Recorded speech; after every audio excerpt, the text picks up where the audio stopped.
This is my dad, Norberto Kawili. To many of you, he is Kuya Bert, former president of the Filipino community of Seattle.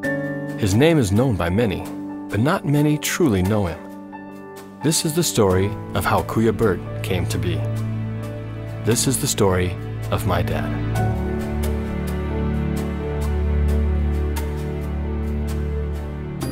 His story begins here.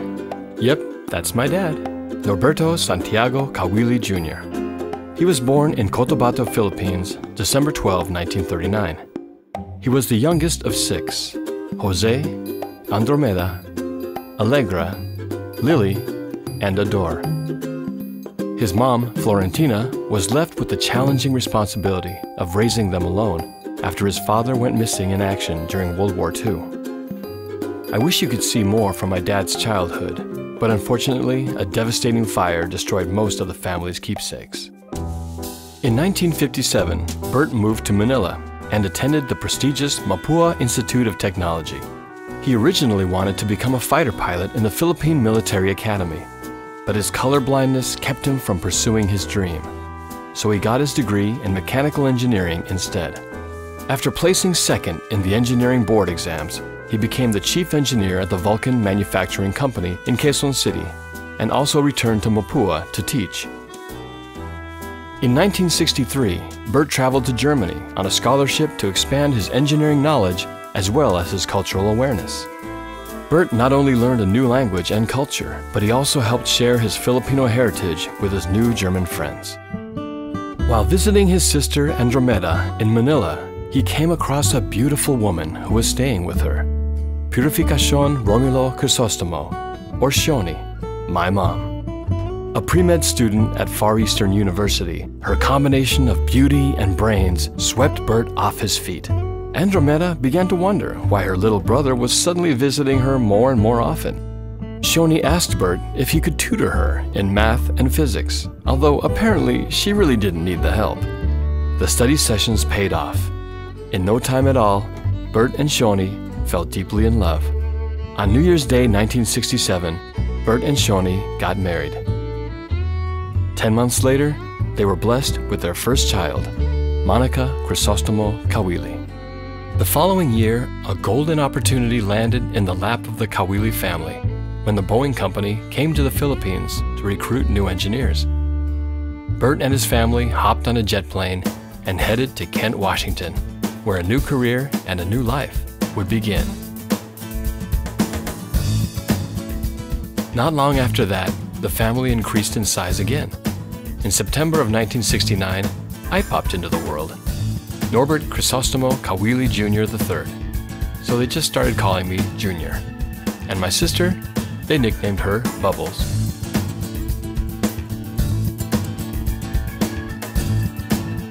We soon moved into our first house in Auburn, Washington, where we lived for 5 years, before moving back to Kent.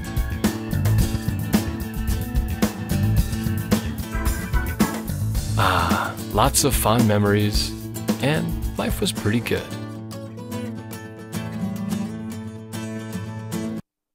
Feeling compelled to serve her country, Mom decided to join the Air Force Reserves.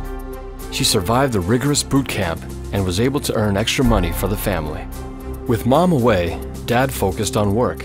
At Boeing, he worked on the 747 in the Commercial Airplane Division before switching to the Space and Defense Division. There, he worked on the designs for many classified missile systems and aircraft for the U.S. military. If he couldn't fly the fighter planes, he figured at least he could design them. After several months, Mom returned home from her assignments in Texas, Mississippi, and Japan. And needless to say, Dad was happy to have his wife back again. We were thrilled to have our mom back as well. This gave Dad the time to attend City University at night, where he received his master's in business administration in 1981. Dad started volunteering his time with organizations like the Circulo Pampangeno, where he served as president.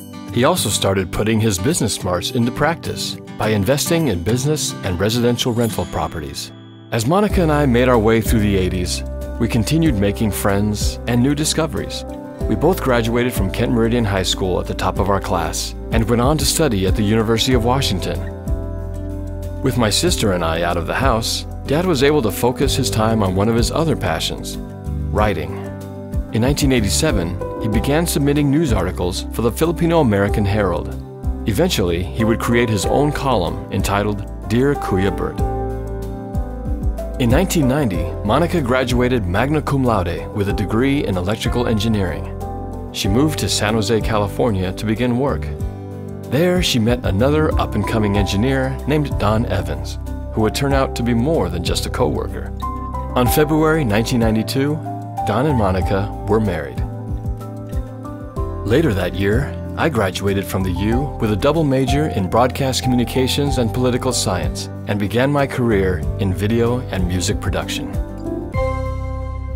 In 1993, Dad expanded into his other passion, entertainment. He teamed up with Tita Ganda to form the Bert and Bebot Radio Hour, a weekly program dedicated to Filipino music and news. In 1995, after 27 years of service, Dad retired from the Boeing company. As his career in engineering was ending, his involvement in the Filipino community was just taking off. In the decade that followed, Dad became involved in many organizations, such as COFAO, FAPAGAO, the Bituin Lions Club, and AFEW, just to name a few.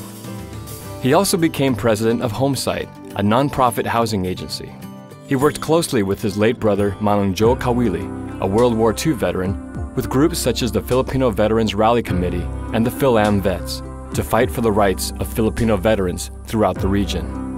And of course, there's the Filipino community of Seattle.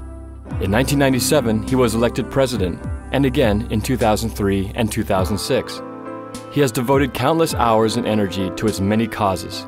From citizenship classes to Bible studies, senior lunches to ballroom dancing, Kuya Bert was there 7 days a week to help serve the community.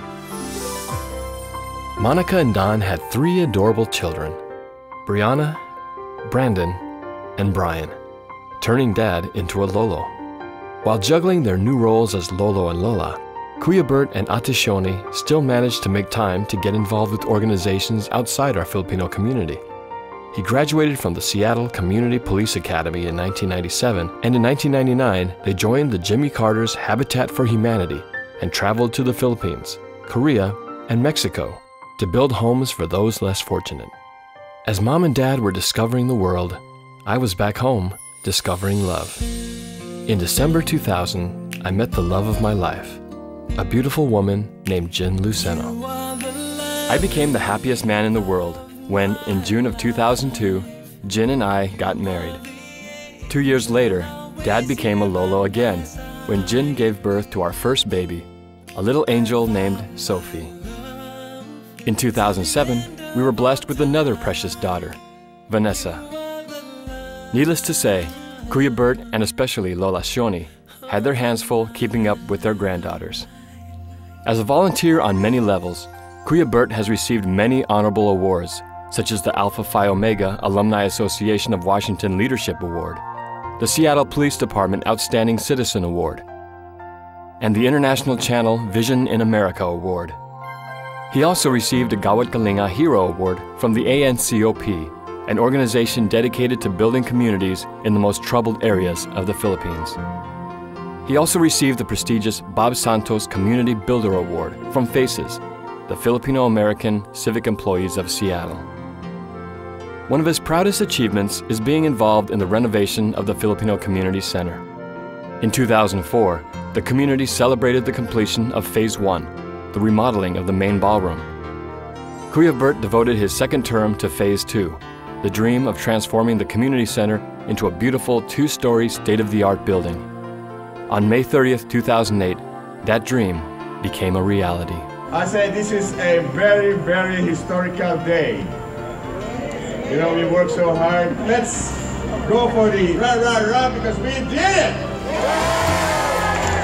With the help of government officials like King County Executive Ron Sims, Mayor Greg Nichols, Congressman Jim McDermott, and Governor Christine Gregoire, the new Filipino Community Center was officially opened for business. This renovation is a major step toward the ultimate goal of creating a Filipino village in South Seattle. This monumental achievement would not have been possible without the efforts of President-elect Alma Kern, the Filipino Community of Seattle Council, and many dedicated volunteers and contractors. But above all, none of Kuya Bert's accomplishments could have been possible without the support of the most important person in his life. As Kuya Bert's 10 years as president of the Filipino community of Seattle draws to a close, so does another great chapter in his life. But it also represents the start of a new one full of new challenges to face and projects to tackle. And if I know my dad, he won't slow down much, but hopefully enough to appreciate the little things in life and to just take a break.